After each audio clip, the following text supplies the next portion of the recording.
The air in rural Virginia is thick with the scent of pine and motor oil. But for Beauregard Bug Montage, it smells like failure. Bug is a man trying to outrun his own shadow. To his wife and kids, he's a hard-working mechanic struggling to keep his garage from being seized by the bank. But in the underworld, he is a ghost story, the best getaway driver to ever put rubber to asphalt. He spent years building a normal life, believing he could bury the man who once outran every siren in the state. But the legitimate world doesn't want Bug. It wants his interest payments and his submission. As the bills pile up and his tools rust, Bug realizes that being good is an expensive luxury he can no longer afford. The past doesn't knock, it kicks the door down.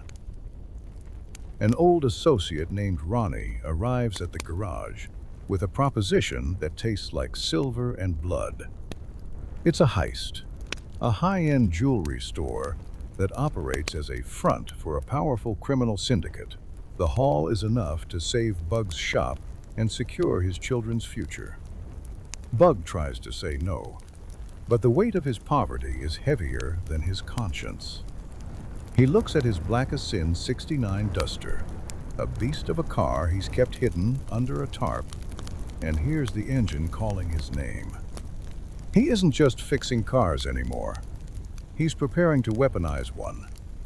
The tension in this first act is a slow-burn nightmare. Bug has to assemble a crew that he knows he can't trust. Desperate men with itchy trigger fingers and too much to prove. He spends his nights mapping out every turn, every alleyway, and every blind spot in the city, his scribe-like precision clashing with the chaotic nature of the men he's leading. He is haunted by the memory of his father, a man who lived by the gun and died by it, and Bug sees the same cycle beginning to swallow him whole. Every time he kisses his wife, it feels like a lie. He is a man preparing for a funeral, and he's not sure if it's his own. As the day of the heist approaches, the world seems to darken. Bug realizes that he isn't just fighting the law or the mob. He's fighting his own nature. The adrenaline he once hated is now the only thing making him feel alive. The first part concludes with a chilling quiet. Bug sits in the driver's seat of the Duster, the dashboard lights casting a cold blue glow over his scarred hands. He turns the key, and the roar of the V8 engine sounds like a death sentence. He pulls out of the garage, leaving the honest man behind and driving straight into the fire. The King of Ashes is ready to take his throne. The heist begins not with a bang, but with a terrifying precision that quickly dissolves into chaos. As the crew hits the jewelry store, Bug sits in the idling Duster, his hands light on the wheel, his ears tuned to the police scanner. For 3 minutes, the world is balanced on a knife's edge. Then, first gunshot rings out, followed by a symphony of breaking glass and screaming sirens. The crew bursts through the doors, hauling bags of diamonds and gold. But they aren't alone. The syndicate's security is heavier than promised, and a peaceful robbery turns into a tactical firefight. Bug floorboards the accelerator, tires, screaming as he swings the car into the line of fire to shield his men.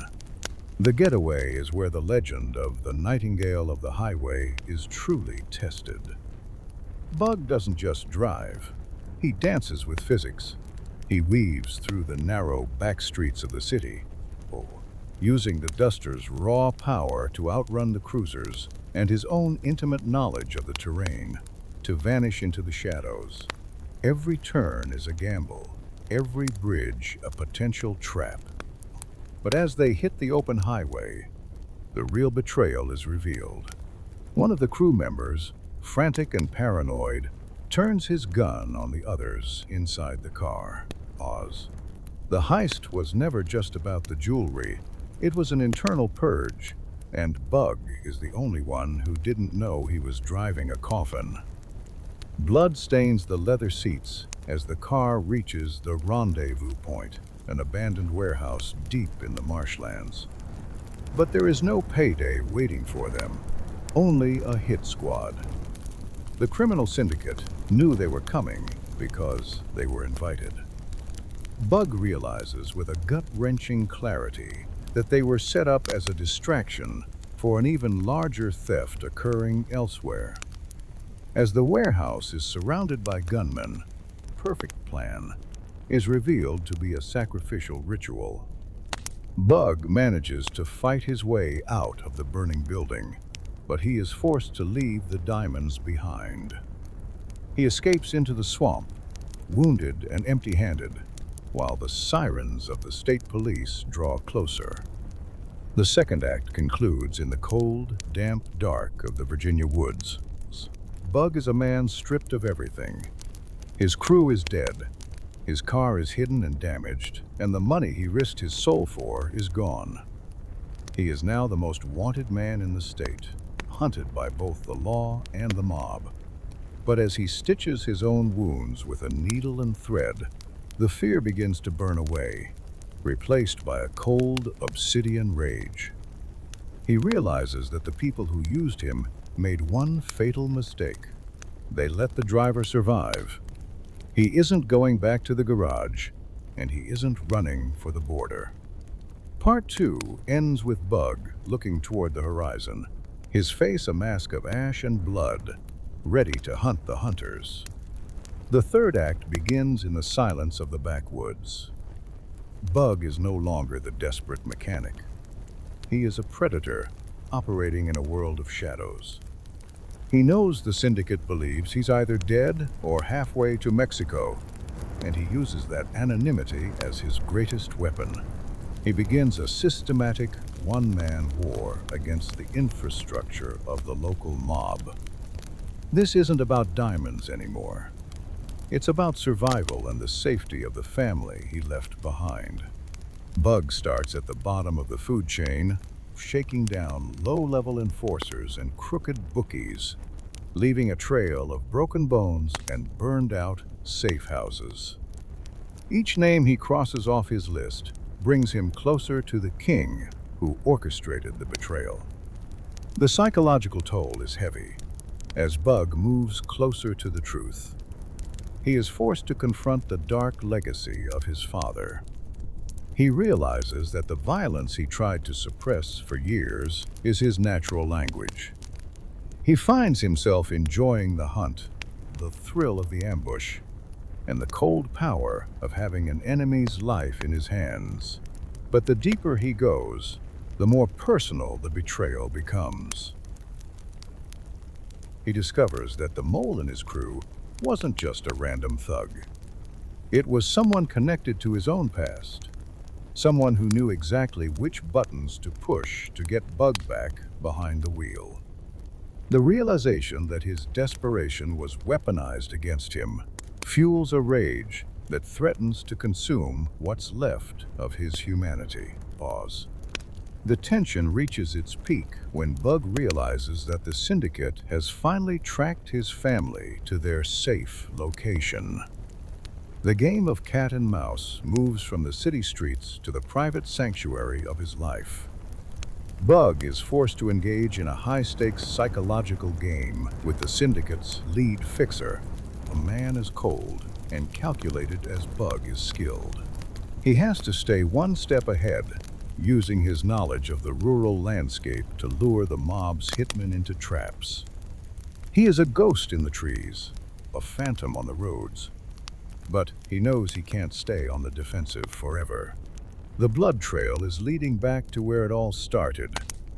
Act 3 culminates in a quiet, chilling moment of preparation.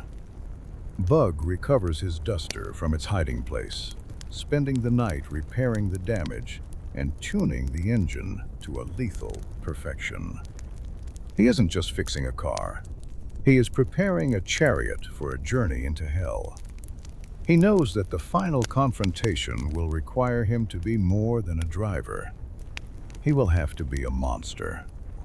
He leaves a final message for his wife, one he knows she might never see, and drives toward the syndicate's main estate. The third act ends with the low, guttural growl of the V8 engine as Bug prepares to crash the gates of the king's empire. The final confrontation is not a battle of armies, but a high-speed duel between two men who have nothing left to lose. Bug reaches the syndicate's estate, but he doesn't sneak in. He smashes through the gates, the duster acting as a 3,000-pound projectile. The ensuing firefight is a blur of lead and shadows, but Bug is focused on only one thing: the man at the top. He corners the king in a room filled with the very diamonds that cost so many lives. In the cold light of the flickering lamps, the truth comes out. The betrayal wasn't about money. It was a decades-old blood feud inherited from Bug's father. Bug realized then that he was never a player in this game. He was just a loose end being tied up. The climax takes place on a stretch of abandoned highway, the same road where Bug's father died years ago. It's a pursuit that feels less like a car chase and more like an exorcism. With the syndicate's last enforcers on his tail, Bug pushes the duster to its absolute limit, the engine screaming at the red line.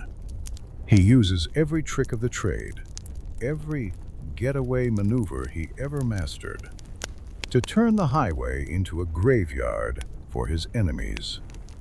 When the smoke finally clears, and the last of the pursuers has flipped into the tree line, only Bug is left idling in the middle of the asphalt. He has won, but as he looks at the blood on his hands and the wreckage behind him, the victory feels like ash in his mouth. Bug returns to his family's hiding place, but he doesn't go inside. He stands in the shadows of the porch, watching his wife and children sleep through the window. He sees the life he fought so hard to protect, but he also sees the monster he had to become to save it. He realizes that as long as he stays, the King of Ashes will always bring the fire home with him. He leaves the bag of diamonds on the doorstep, a dowry for a future he can no longer be a part of. He is a man who has finally paid all his debts, but in doing so, he has spent his soul. The story concludes with Bug climbing back into the driver's seat. He doesn't look in the rearview mirror as he pulls away. The duster disappears into the gray mist of a Virginia dawn, headed for a border he may never cross. Cosby leaves us with the image of a man who is the master of the road but a slave to his past. The diamonds are gone, the enemies are dead, and the garage is lost, leaving only the roar of the V8 engine to echo across the empty hills. Bug Montage is free, but he is a ghost haunted by the very road he conquered. The King of Ashes has no throne, only the endless, lonely highway ahead.